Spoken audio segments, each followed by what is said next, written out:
Morning, Waddesdon. So when was the last time you stopped to think about all the cool stuff you could do with water? You can freeze it, drink it, cook with it. And did you know some of the cool stuff you can do with carbon? It's in pencils, so you can make masterpieces like these. And it's in wood, which is good for snapping and burning. And it's in diamonds, which are good for jewellery. Not that I'm going to be able to afford more than one diamond in my life. Sorry, Beth. Now, obviously all this stuff is pretty useful, but did you know that a human being is mostly made of water? About 60%.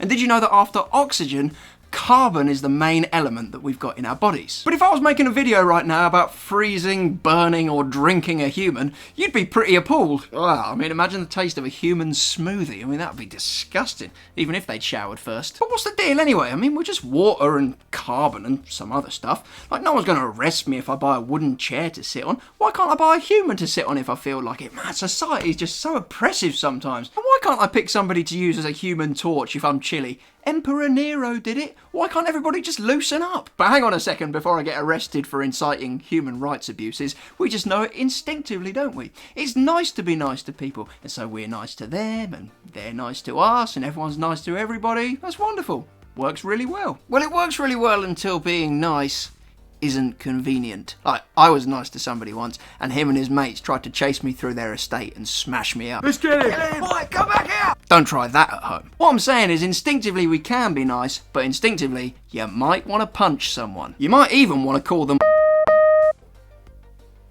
What? I only said... Can you stop doing that? All I'm saying is we're not instinctively nice all the time. Sometimes we're instinctively nasty, you...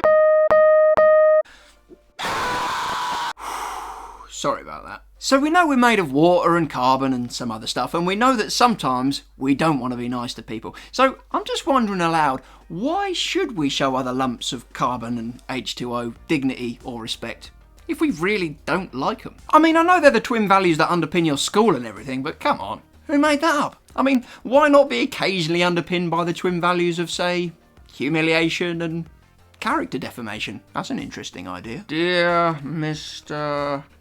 Abbott. No, I'm only messing with you. Do you know what a Fabergé egg is? No, I didn't really either, to be honest. Google tells me they were made between 1885 and 1917 for Russian royalty by a master craftsman by the name of Peter Carl Fabergé.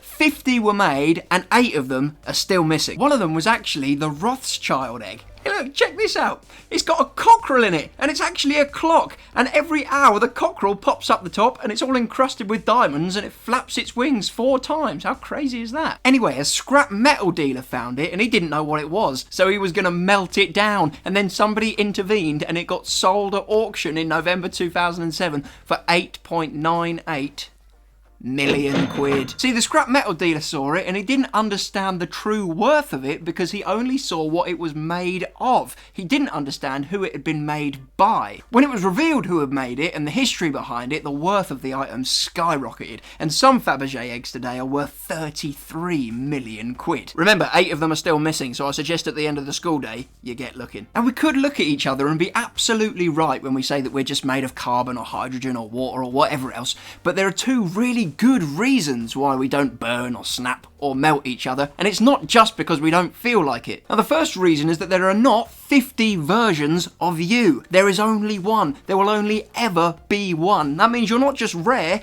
you are totally unique in the history of the world. Now, that's a big thing, but it's not the main thing. The main thing is that your creator is the best master craftsman in the cosmos, the eternal God of the universe. If you flip open a Bible to Genesis chapters 1 and 2, you can see the claim that he made us and he gave us the dignity of looking after the planet on his behalf. So that makes you rare, incredibly intricate, and the creation of somebody who is a pretty big deal. As a school, And as a planet, we've got really good reasons to go way beyond dignity and respect in the way that we treat each other. Sure, you're made of pretty normal elements, but your origins and the person that made you make you so valuable that you're worthy of dignity and respect, and celebration, and love, and care, and affection, and esteem, and wonder. You have to realise how much more valuable you are than just some £33 million egg. If you're still not convinced, flip open a Bible to the New Testament and you'll find that the eternal God who made you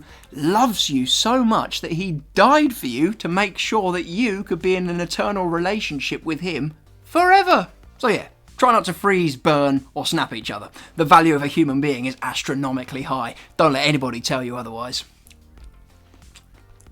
That is mank. I'm going to go get myself a Fabergé one. Racia.